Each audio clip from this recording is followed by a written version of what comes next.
Business and commercial knowledge में तुम लोगों का चैप्टर 2 चल रहा था। डेमोग्राफिक एनवायरनमेंट तक मैंने करवा दिया था। मैक्रो एनवायरनमेंट के एलिमेंट स्टार्ट करवाए थे मैंने, जिसमें डेमोग्राफिक एनवायरनमेंट हो चुका था तुम लोगों का। आज मैं स्टार्ट करवाऊंगी इकोनॉमिक एनवायरनमेंट से।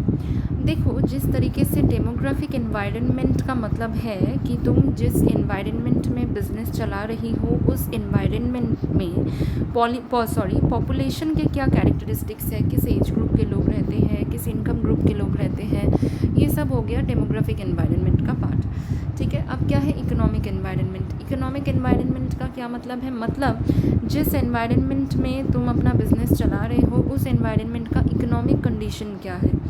ठीक है, अच्छा स्टार्ट करते हैं economic environment. Economic environment refers to the nature and direction of the economy in which a company competes or may compete. Economic environment का मतलब क्या है? एक इकोनॉमी का नेचर, कैरेक्टरिस्टिक्स, डायरेक्शन। ठीक है, जिस तरीके से मतलब एक एनवायरनमेंट में क्या इकोनॉमिकल क्या कैरेक्टरिस्टिक्स है, कंपनीज़ कैसे एक दूसरे के साथ कम्पीट करते हैं, ये सब तुम्हारा इकोनॉमिक एनवायरनमेंट का पार्ट है। It includes general economic situation in the region and the nation, conditions in resource markets, that is men, money, material, machine, method which influence the supply of inputs to the enterprise, their cost, quality, availability and reliability of supplies। देखो, economic environment का और क्या मतलब है? Economic environment का मतलब है एक पर्टिकुलर एरिया में इन्फ्लेशन मतलब महंगाई कितना है, एक पर्टिकुलर एरिया में कैसे मेथड्स एप्लीकेबल है, एक पर्टिकुलर एरिया में लेबर अवेलेबिलिटी कितना है, ये सब देखना भी इकोनॉमिक एनवायरनमेंट का पार्ट है। या एक पर्टिकुलर नेशन में क्या कंडीशंस है। ठीक है, अच्छा तो वही बोल रहा है कि it includes general economic situation in the region and the nation, conditions in resource markets, that is men, money, material, machine, method which influence the supply of inputs to the enterprise, their costs, quality, availability and reliability of supplies. Next क्या बोल रहा है? Economic environment determines the strength and size of the market. ये भी ठीक है, economic environment का मतलब ही है कि तुम्हारे मार्केट में क्या स्ट्रेंथ है, साइज़ क्या है, ये सब भी देखना। ठीक है, the purchasing power in an economy depends on current income, prices, saving, circulation of money, depth and current availability. देखो, आज अगर तुमको इकोनॉमिक एनवायरनमेंट जानना है तो फिर तुम क्या क्या जानोगे? मैंने स्टार्टिंग में ही बताया कि कैसे लेबर्स अवेलेबल है, क्या रिसोर्सेज अवेलेबल है, जो अभी तुम लोगों ने पढ़ा। ठीक है, उसी तरीके से और क्या देखोगी कि परचेजिंग पावर कितना है, ठीक है, प्राइसेस क्या है, कैसे सेविंग्स होते हैं। इकोनॉमी में हम लोग क्या क्या पढ़ते हैं? इनकम डिस्ट्रीब्यूशन, सेविंग्स क्या होता है, कंजम्पशन थ्योरी, यही सब तो हम लोग पढ़ते हैं, है ना। तो वही बोल रहे हैं कि हम लोग क्या जानेंगे कि एक इकोनॉमी में परचेजिंग पावर कितना है। परचेजिंग पावर करेंट इनकम के ऊपर डिपेंड करता है, तो करेंट इनकम क्या है, प्राइस क्या है, सेविंग्स क्या है, ये सब कुछ देखना। Income distribution pattern determines the marketing possibilities. The important point to consider is to find out the effect of economic. देखो, ये जो इतना कुछ हम लोगों को जानना है, रिसोर्स अवेलेबिलिटी, फिर उसके बाद purchasing power, income distribution, prices, inflation, money, labour, ये सब जो हम लोगों को जानना है, क्यों जानना है? ताकि हम लोग ये पता कर पाए कि इकोनॉमिक प्रॉस्पेक्ट का और महंगाई का क्या इफेक्ट है फर्म के ऑपरेशंस के ऊपर। ठीक है, नेक्स्ट क्या बोल रहा है? Factors that affect the economic environment. क्या क्या फैक्टर्स हैं जो इकोनॉमिक एनवायरनमेंट में अफेक्ट करते हैं? पहला फैक्टर है इकोनॉमिक सिस्टम्स। उसमें क्या है? कैपिटलिज्म। क्या बोल रहा है? A capitalist economy is an economy where the laws of demand and supply operate freely. एक कैपिटलिस्ट इकोनॉमी का क्या मतलब है? कैपिटलिस्ट इकोनॉमी का मतलब है एक ऐसे तरीके का इकोनॉमी जहाँ पे तुम्हारा लॉ और डिमांड फ्रीली ऑपरेट करता है। याद करो, अच्छा पहले मैं बता दूँ, फैक्टर्स को पूरा पढ़ना, ठीक है, ये पूरा लर्न करोगे तुम लोग। अब ध्यान से सुनो, याद करो, फर्स्ट चैप्टर में तुम लोगों ने पढ़ा था इकोनॉमिक्स में capitalist economy, socialist economy, mixed economy, ये सब। कैपिटलिस्ट इकोनॉमी का मतलब क्या है? इसका मतलब है ऐसे टाइप ऑफ इकोनॉमी जहाँ पे स्टेट गवर्नमेंट का कुछ पार्टिसिपेशन ही नहीं होता है डिसीजन मेकिंग प्रोसेस में। इंडिविजुअल फर्म्स, प्राइवेट फर्म्स सारे डिसीजंस लेते हैं, वही लोग रिसोर्स कंट्रोल करते हैं। और जो सबसे इम्पॉर्टेंट एक पॉइंट है वो ये है कि कैपिटलिस्ट इकोनॉमी में गुड्स प्रोड्यूस जो किया जाता है वो प्रॉफिट कमाने के लिए किया जाता है। ठीक है, तो स्टार्ट करते हैं। यहाँ पे क्या बोल रहे हैं? Capitalist economy is an economy where the laws of demand and supply operate freely. Obvious है, गवर्नमेंट इंटरवेंशन है नहीं तो फ्रीली तो होगा ही। The capitalist system is one which is characterised by private ownership of the means of production. अभी मैंने बोला कि सारे रिसोर्सेज प्राइवेट कंपनीज़ का होता है, वही लोग ओन करते हैं। तो क्या बोला था, capitalist system is one which is characterised by private ownership of the means of production, individual decision making and the use of market mechanisms to carry out the decision of individual participants and facilitate the flow of goods and services in the market। ठीक है, decision भी कौन लेता है, अभी मैंने थोड़ी देर पहले भी बताया था कि स्टेट गवर्नमेंट का कुछ भी इंटरवेंशन होता ही नहीं है उनके डिसीजन मेकिंग प्रोसेस में। प्राइवेट ओनरशिप होता है, डिसीजन मेकिंग भी वो लोग खुद करते हैं। समझ में आया। और क्या बोल रहे हैं, सोशलिज्म का मतलब क्या है, देखो सोशलिज्म का मतलब है कि जो गुड्स एंड सर्विसेज प्रोड्यूस किए जाते हैं वो सोनली फॉर प्रॉफिट मेकिंग के लिए नहीं, बल्कि लोगों के इस्तेमाल करने के लिए किए जाते हैं। ठीक है, अच्छा, और यहाँ पे जो गुड्स एंड सर्विसेज है, जो मीन्स ऑफ प्रोडक्शन है, वो सिर्फ और सिर्फ गवर्नमेंट का होता है। याद करो, मैंने समझाया था जब, तभी तुमको बोला था कि क्यूबा एक एग्जाम्पल है सोशलिस्ट इकोनॉमी का। ठीक है, फिर उसके बाद नॉर्थ कोरिया भी एक एग्जाम्पल है सोशलिस्ट इकोनॉमी का। ठीक है ना।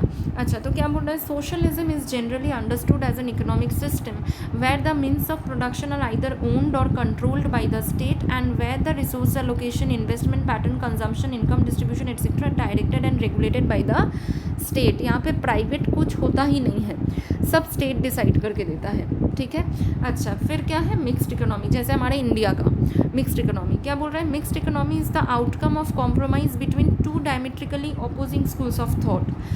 Mixed economy, in a mixed economy, private, public and joint sectors and the like all have some say in the major decisions that influence the functioning of the economy।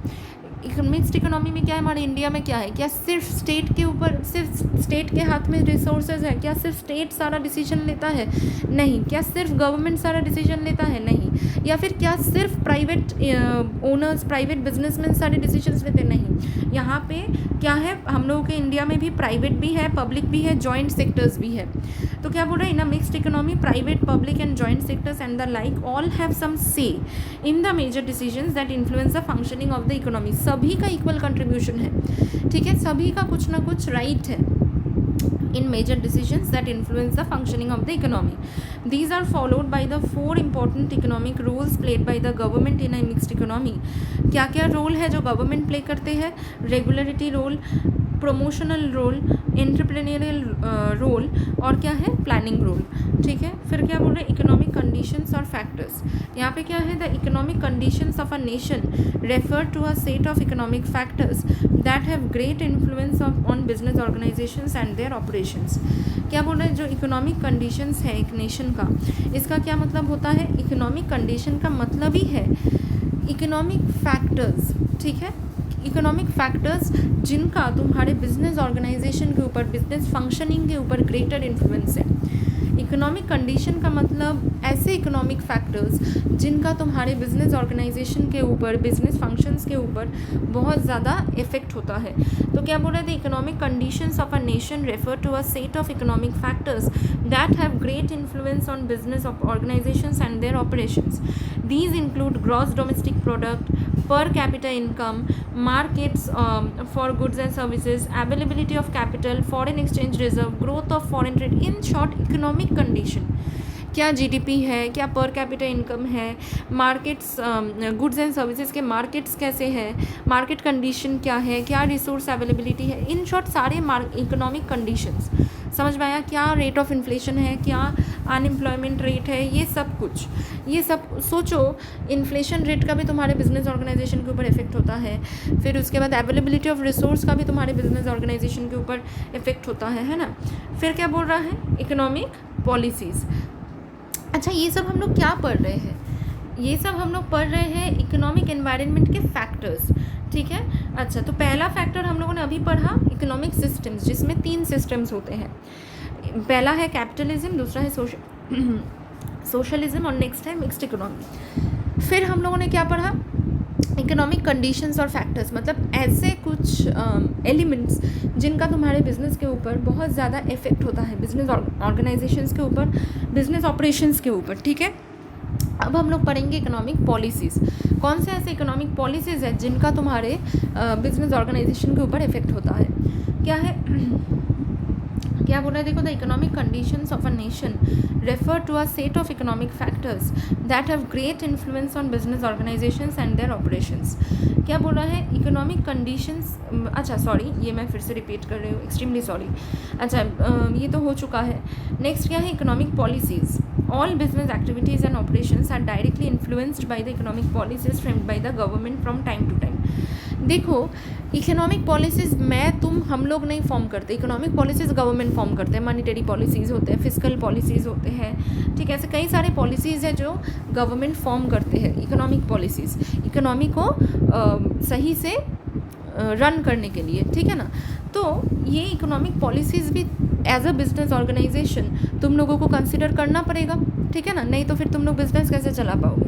तो क्या बोल रहे, some of the important economic policies are, तो इसमें से कुछ important policies क्या है, पहला है industrial policy. The industrial policy of the, जैसे कि मैंने बोला फैक्टर्स को, सारे फैक्टर्स को पढ़ना है। मैं इसमें कुछ मार्क नहीं करवा रही हूँ क्योंकि सारे फैक्टर्स को पढ़ना है, वहाँ से मैं तुम लोग को MCQs दूंगी, वो तुम लोग करोगे। अच्छा, पहला क्या है, industrial policy. The industrial policy of the government covers all those principles, policies, rules, regulations and procedures which direct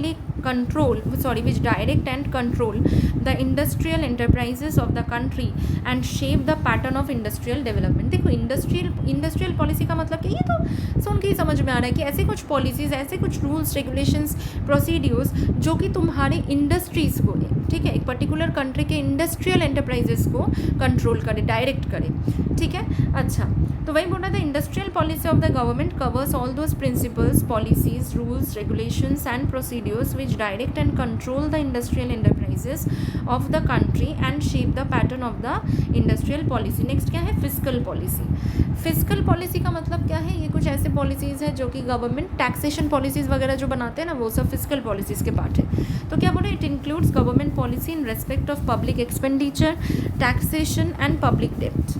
फिर क्या है, monetary policy. It includes all those activities and interventions that aim at smooth supply of credit to the business and a boost to trade and industry. देखो, monetary policy का मतलब ऐसे कुछ activities है, ऐसे कुछ इंटरवेंशंस हैं जिनका बस एक ही एम होता है, और वो है तुम्हारे बिजनेस के क्रेडिट का स्मूथ सप्लाई, मतलब इन शॉर्ट बिजनेस क्रेडिट का स्मूथ सप्लाई होना। मतलब देखो, मैं बताती हूँ मॉनिटरी पॉलिसी। कभी कभी क्या होता है, कभी कभी गवर्नमेंट जो है, बैंक का जो रेट ऑफ इंटरेस्ट होता है, बैंक जो लोन देते हैं, जो रेट ऑफ इंटरेस्ट होता है, वो कभी कभी बढ़ा देते हैं। कब बढ़ा देते हैं, जब वो लोग देखते हैं कि मनी सप्लाई बहुत ज़्यादा हो रहा है, रेट ऑफ इंटरेस्ट कम होने की वजह से लोग बहुत ज़्यादा लोन ले रहे हैं, तब वो लोग क्या करते हैं, तब वो लोग रेट ऑफ इंटरेस्ट जो है घटा देते हैं, बढ़ा देते हैं, ताकि मनी सप्लाई कम हो जाए, मनी सप्लाई अंडर कंट्रोल आ जाए। फिर जब वो लोग देखते हैं कि मनी सप्लाई कम है रेट ऑफ इंटरेस्ट ज़्यादा होने की वजह से, तब फिर वो लोग रेट ऑफ इंटरेस्ट घटा देते हैं ताकि मनी सप्लाई ज़्यादा हो, ठीक है। तो ये पॉलिसीज़ हो गए मॉनिटरी पॉलिसी। तो वही बोल रहा है कि it includes all those activities and interventions that aim at smooth supply of credit to the business and a boost to trade and industry. फिर क्या बोल रहा है, foreign investment policy. This policy aims at regulating the inflow of foreign investment in various sectors for speeding up industrial development and take advantage of the modern technology. Foreign investment policy का मतलब क्या है, ये एक ऐसा policy है जिसका बस एक ही एम है कि various sectors of the country में फॉरेन इन्वेस्टमेंट आए।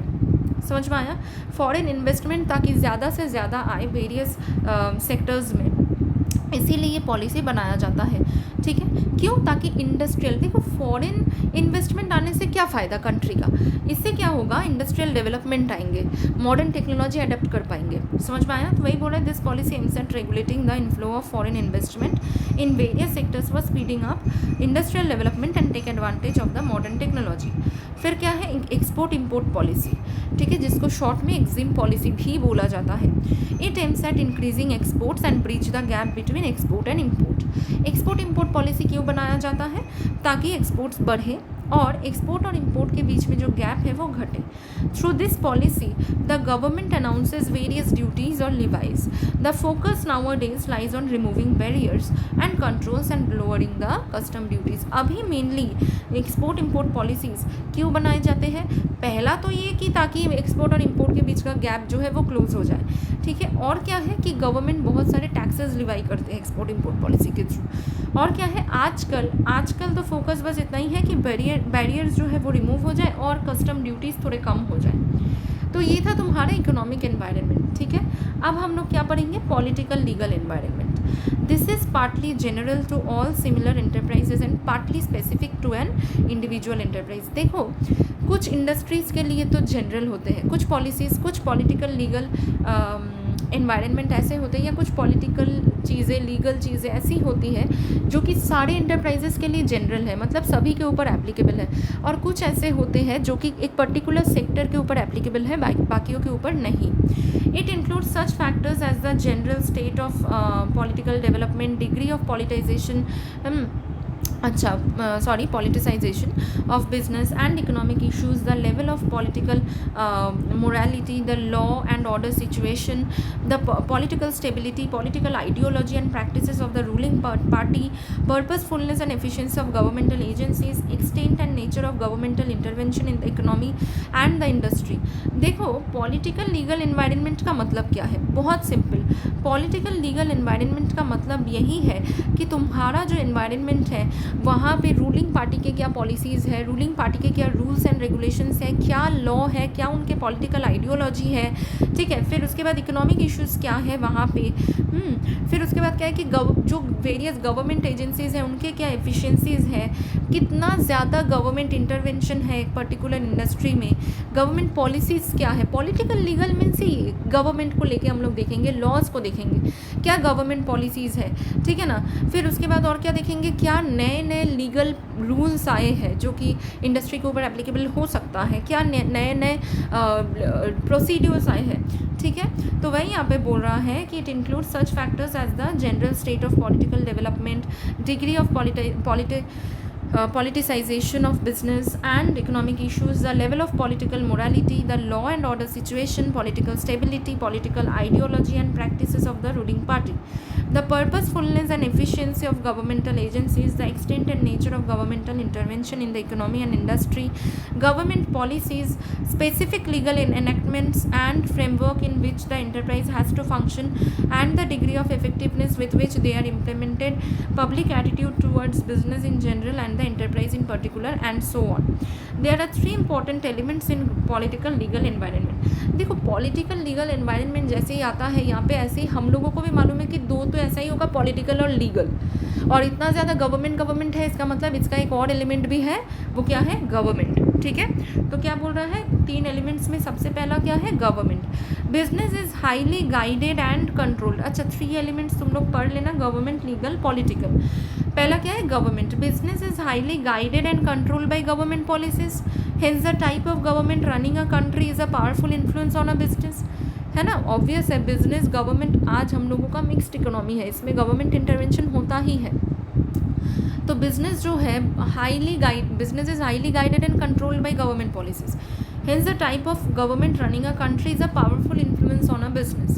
A business has to consider the changes in the regulatory framework and the impact on the business। हर वक्त देखो, आज ये जो तुम लोग सीए पढ़ रहे हो, तुम लोगों को भी जानना होता है कि क्या टैक्स अमेंडमेंट्स आए हैं, क्या लॉ के अमेंडमेंट्स आए हैं। ऐसा क्यों जानना ज़रूरी क्यों है? क्योंकि यही सब तो करंट जो अमेंडमेंट्स आ रहे हैं, करंट जो भी टैक्सेशन अमेंडमेंट्स आ रहे हैं, लॉ के अमेंडमेंट्स आ रहे हैं, यही सब तो कंपनीज़ के ऊपर एप्लीकेबल है, इसीलिए तो जानना है। Taxes and duties are other critical area that may be levied and affect the business। For example, Indian government is promoting manufacturing sector through campaigns like Make in India। फिर next क्या है? Next है तुम्हारा legal. Legal में क्या बोल रहा है? Business is prefer to operate in a country where there is a sound legal system. हाँ, ठीक है, जहाँ पे बहुत अच्छा लीगल सिस्टम होगा वहीं पे तो ऑपरेट करना चाहेंगे। However, in any country, businesses must have a good working knowledge of the major laws protecting consumers, competitions and organizations। देखो, जैसे बिजनेस हर एक कोई, आज तुम सोचो, आज तुम भी अपना बिजनेस एक ऐसे जगह पे चलाना चाहोगी जहाँ पे लीगल रूल्स हो, ठीक है। और साथ ही साथ ये भी बता रहा है कि कोई भी किसी भी कंट्री में बिजनेसेस का, जो भी बिजनेसमैन है या जिनका भी बिजनेस है, उनका अच्छा नॉलेज होना चाहिए लॉज के बारे में, ठीक है, कि कैसे लॉज है जो कि प्रोड्यूसर्स को प्रोटेक्ट करते हैं, कौन से लॉज ऐसे हैं जो कि कंज्यूमर्स को प्रोटेक्ट करते हैं, कौन से लॉज ऐसे हैं जो कि कंपटीशंस को प्रोटेक्ट करते हैं, कंपटीशंस को लीगल रखने में हेल्प करते हैं। Businesses must understand the relevant laws relating to companies, competition, intellectual property, foreign exchange, labor and so on. For example, new GST law will influence most of the businesses. फिर क्या है, political pressure groups influence and limit organizations. हाँ ये है, ये तुम लोगों को भी मालूम है। अब apart from sporadic movements against certain product, service and organizations, politics has deeply seeped into unions. देखो ऐसे तो कुछ एक certain product, service and organisation के अगेंस्ट कुछ मूवमेंट्स तो है ही, इसके साथ साथ पॉलिटिक्स आजकल यूनियन में भी आ गए हैं। Also, special interest groups and political action committees put pressure on business organizations to pay more attention to consumers' rights, minority rights and so on. आजकल ऐसा भी है कि कुछ स्पेशल इंटरेस्ट ग्रुप्स, कुछ पॉलिटिकल कमिटीज़ ऐसे भी हैं जो कि बिजनेस ऑर्गेनाइजेशंस के ऊपर प्रेशर डालते हैं कि वो लोग कंज्यूमर्स राइट्स का ध्यान रखें, वो लोग माइनॉरिटी राइट्स का ध्यान रखें। तो तुमको ये हर एक चीज़ के बारे में मालूम होना चाहिए। In short, political legal environment में हम लोगों को मालूम होना चाहिए कि हम लोग जहाँ पे बिजनेस रन कर रहे हैं वहाँ पे गवर्नमेंट पॉलिसीज़ क्या है, गवर्नमेंट प्रोसीड्यूर्स क्या है,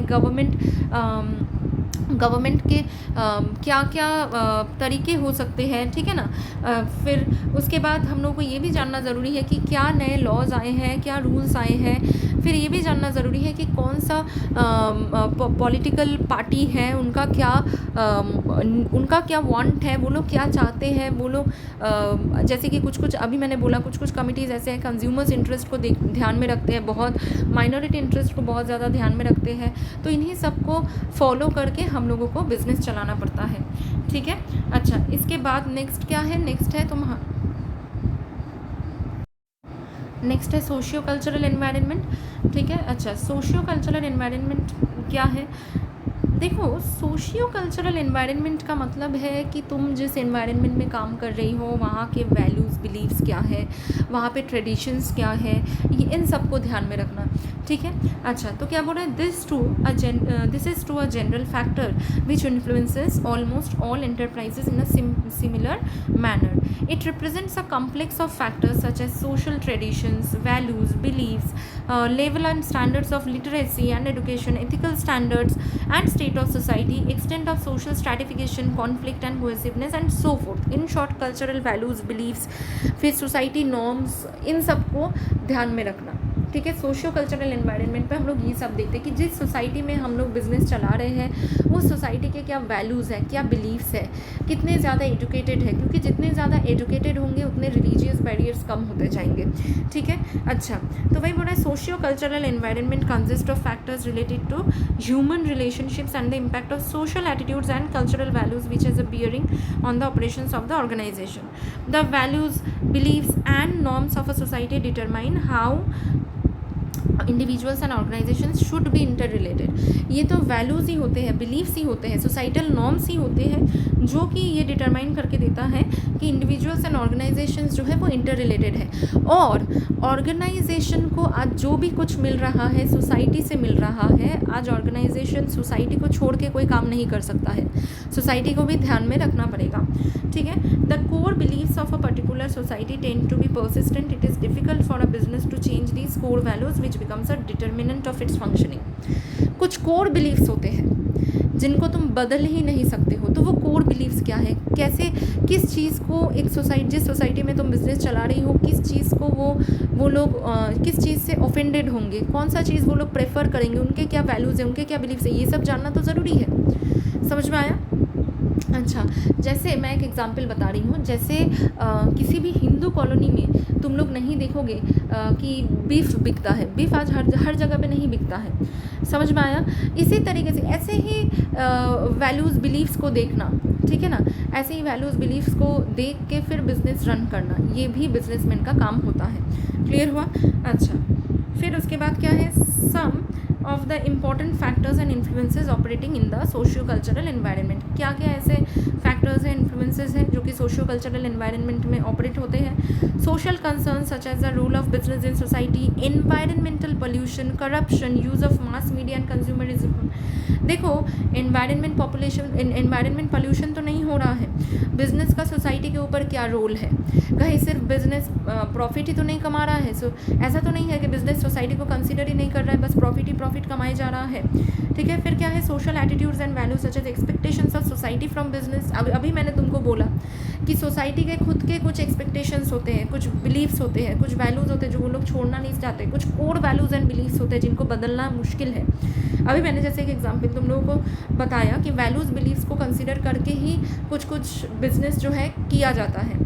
social attitudes and values such as expectations of society from business, social customs, beliefs, rituals and practices, changing lifestyle patterns and materialism, family structure and changes in it, attitude towards and within the family and family values. और क्या क्या factors हैं, role of women in society, position of children and adolescents in family. Adolescents means teenagers जो होते हैं, ठीक है, women के क्या रोल है सोसाइटी में, जिस सोसाइटी में तुम बिजनेस चला रहे हो, ठीक है ना। फिर चिल्ड्रन के क्या पोजीशन है एक पर्टिकुलर फैमिली में, एडोलेसेंट्स या टीनेजर्स के क्या पोजीशन है उस सोसाइटी के फैमिलीज़ में। Educational levels, awareness, consciousness of rights and work ethics, क्योंकि देखो ये बहुत ज़रूरी है। नॉर्मली कुछ एरियाज़ में लोग इतने ज़्यादा सुपरस्टिशियस होते हैं कि वो लोग खुद के राइट्स के बारे में उन लोगों को नहीं मालूम होता है। तो ये सब जानना भी ज़रूरी है ताकि एज अ बिजनेस ऑर्गेनाइजेशन, क्योंकि तुम्हारा सोसाइटी के ऊपर कुछ रिस्पॉन्सिबिलिटीज़ है, अगर तुम सोसाइटी के ऊपर अपना रिस्पॉन्सिबिलिटी नहीं निभाओगे तो फिर तुम बिज़नेस ज़्यादा दिनों के लिए चला भी नहीं पाओगे। ठीक है, तो क्योंकि तुम्हारा सोसाइटी के ऊपर कुछ रिस्पॉन्सिबिलिटीज़ है, इसीलिए ये भी जानना ज़रूरी है कि एजुकेशन कितने ज़्यादा वो लोग एडुकेटेड है, कितने ज़्यादा वो लोग अवेयर है खुद के राइट्स एंड रिस्पॉन्सिबिलिटीज़ के बारे में, एथिकल नॉर्म्स क्या है ये भी जानना ज़रूरी है। ठीक है, अच्छा, तो क्या बोल रहा है, the social environment primarily affects the strategic management process within the organisation in the areas of mission and objective setting. बहुत इंपॉर्टेंट है, आज जिस एरिया में तुम बिजनेस चलाना चाहोगे तुमको देखना पड़ेगा कि क्या उनके वैल्यूज़ एंड बिलीव्स के हित में है, अगेंस्ट में तो नहीं है, तभी जाके तुम ऑब्जेक्टिव सेट कर पाओगे, मिशन सेट कर पाओगे और साथ ही डिसीजंस भी ले पाओगे। क्लियर हुआ? अच्छा, इतना ही, ये चैप्टर नेक्स्ट क्लास में ख़त्म हो जाएगा तुम लोगों का। ठीक है, मैं कुछ एमसीक्यूज दे दूँगी, वो करोगे तुम लोग। अच्छा, ये रहा तुम लोगों का एमसीक्यूज। पहले पूरा अभी तक मैंने चैप्टर 2 जितना तक करवाया उतना तक पूरा पढ़ लेना, फिर इनको सॉल्व करना। ठीक है, अच्छा, ये रहा एमसीक्यू, स्क्रीनशॉट ले लेना। अगर लग रहा है कि ऐसे प्रॉब्लम हो रहा है तो मुझको बोलना, मैं व्हाट्सएप में पीडीएफ भेज दूँगी।